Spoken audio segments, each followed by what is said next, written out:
क्या आपने कभी महसूस किया है कि हम अक्सर उसी बात को लेकर परेशान रहते हैं जिसका हल हमारे हाथ में ही नहीं होता? रात के अंधेरे में करवट बदलते हुए बार बार एक ही सवाल, क्यों? आखिर ये मेरे साथ ही क्यों?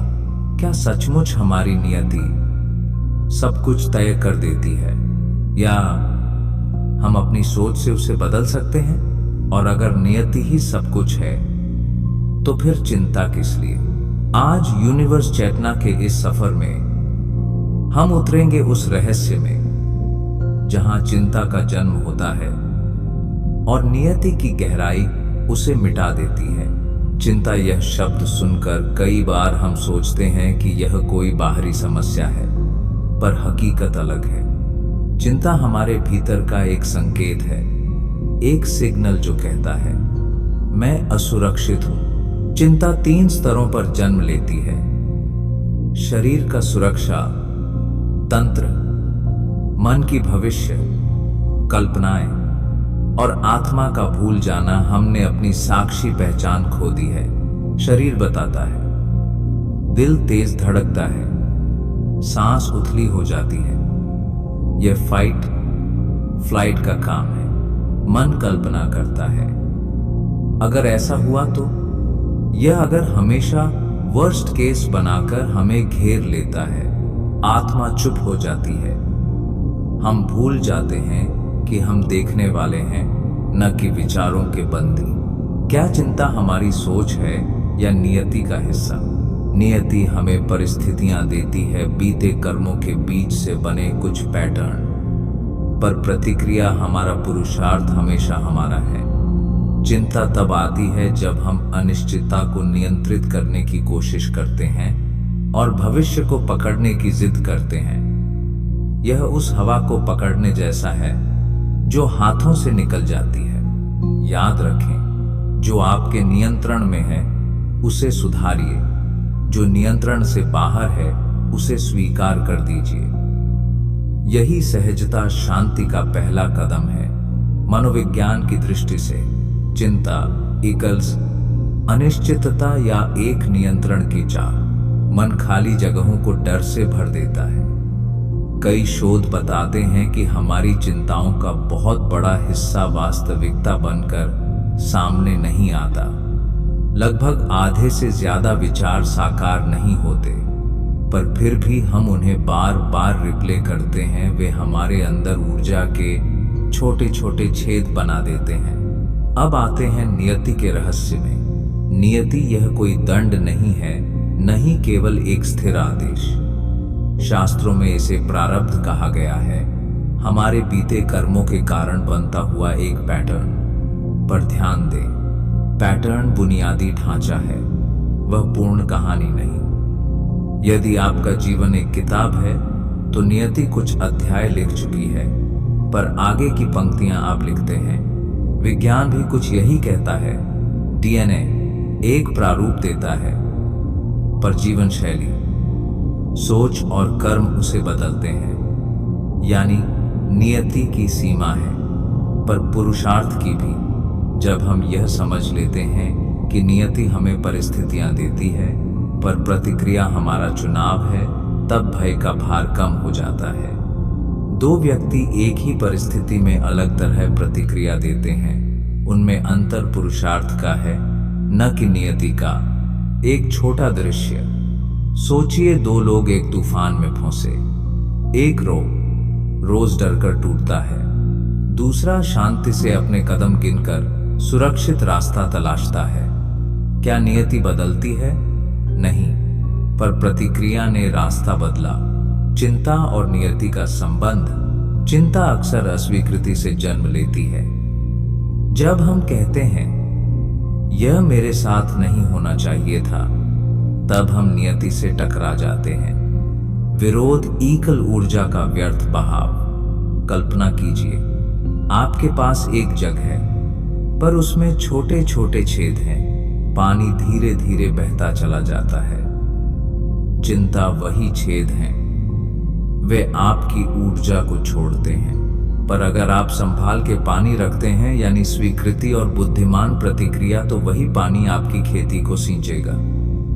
स्वीकृति शांति की शुरुआत है। प्रतिरोध चिंता से ऊपर उठने के व्यावहारिक उपाय। 1. स्वीकृति एक्सेप्टेंस। कहिए, जो हुआ वह हुआ है, अब मेरा काम है समझना और आगे बढ़ना। 2. वर्तमान में जीना माइंडफुलनेस। रोज 5 से 10 मिनट की ध्यान साधना, बस सांस पर ध्यान। यह मन को भविष्य के चक्र से निकालता है। 3. विचार डायरी। रोज रात को 3 चिंता विचार लिखें, बगल में तथ्य और वैकल्पिक व्याख्या लिखें। इससे मन के भ्रम टूटते हैं। 4. Worry schedule. अगर चिंता बार बार आ रही है, उसके लिए रोज एक तय 15 मिनट स्लॉट रखें, बाकी दिन उसे बाहर रखें। यह मन को सीमाएं देता है। 5. प्राणायाम और शारीरिक गतिविधि। 10 मिनट टहलना, धीमे श्वास अभ्यास, ये शरीर के डर के संकेतों को शांत करते हैं। 6. समर्पण प्रैक्टिस। रात में मन ही मन कहें, जो मेरे वश में नहीं, उसे मैं ब्रह्मांड को सौंपता हूं। यह शब्द क्रिया आशा बनाती है, चिंता घटती है। अब उस शक्ति की बात करते हैं जो हर परिस्थिति में आपको शांत रख सकती है। साक्षी चेतना। जब आप जान जाते हैं कि आप केवल विचार नहीं हैं, जब आप यह महसूस करते हैं कि आप देखने वाला हैं, तब विचार आपके ऊपर हावी नहीं होते। यह जागरण धीरे धीरे आता है नियमित मौन, ध्यान और साक्षी भाव की प्रैक्टिस से। रोज 10 मिनट का मौन, 5 मिनट कृतज्ञता लेखन और 3 एफर्मेशंस। ये साधारण कदम अद्भुत बदलाव लाते हैं। दोहराएं साथ में, मैं अपने विचारों का दर्शक हूं, दास नहीं। नियति के साथ मित्रता कैसे करें? प्रत्येक दुख या चुनौती में उनसे पूछें, मुझे यह क्या सिखा रहे हो? जवाब तुरंत नहीं मिलेगा, पर मन का रुख बदल जाता है। आप द्वेष की जगह जिज्ञासा चुनते हैं। जिज्ञासा शांति की दिशा में पहला कदम है। छोटा ध्यान गाइडेड। 2-3 मिनट आंखें बंद करें, एक गहरी सांस लें। कल्पना करें कि प्रत्येक सांस के साथ आप एक हल्की रोशनी अपने अंदर बुला रहे हैं। हर श्वास के साथ वह रोशनी आपकी चिंता को नरम कर देती है। धीरे धीरे छोड़ती हुई कल्पनाएं शांत होती हैं। 3 गहरी सांसें लें और धीरे धीरे आंखें खोलें। वास्तविक जीवन के उदाहरण। छात्र।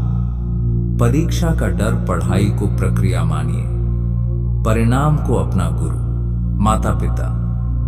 बच्चे की देरी अचानक वर्स्ट सिनारियो की जगह भरोसा और समाधानी संवाद अपनाइए। करियर। नौकरी का संकट स्किल लिस्ट बनाइए। छोटी छोटी हरकतें करें और जो बाहर है उसे स्वीकार करें। इन उदाहरणों में एक बात समान है, स्वीकृति और पुरुषार्थ। यही 2 चीजें चिंता को घुलाकर शांति बनाती हैं। अंतिम एफर्मेशंस। मेरे साथ उच्चारण कीजिए। मैं नियति का मित्र हूं, मैं अपने विचारों का साक्षी हूं, मैं चिंता से ऊपर उठता हूं। तो मित्रों, आज हमने समझा चिंता क्यों आती है, नियति क्या है, कैसे नियति को समझकर हम चिंता से ऊपर उठ सकते हैं, और कैसे भीतर की शक्ति हमें हर परिस्थिति में शांत रख सकती है। याद रखो, नियति को समझो, चिंता अपने आप मिट जाएगी। यूनिवर्स चेतना के इस सफर में अगर आपने शांति की एक बूंद भी महसूस की, तो इसे अपने भीतर संभाल कर रखिए। कमेंट में लिखें, मैं नियति का मित्र हूं, मैं चिंता से मुक्त हूं। और अगर आप चाहते हैं कि यूनिवर्स आपको लगातार अपने संकेत दिखाता रहे, तो इस चैनल से जुड़े रहिए। यूनिवर्स हमेशा आपसे बात करता है, बस आपको उसकी भाषा समझनी है।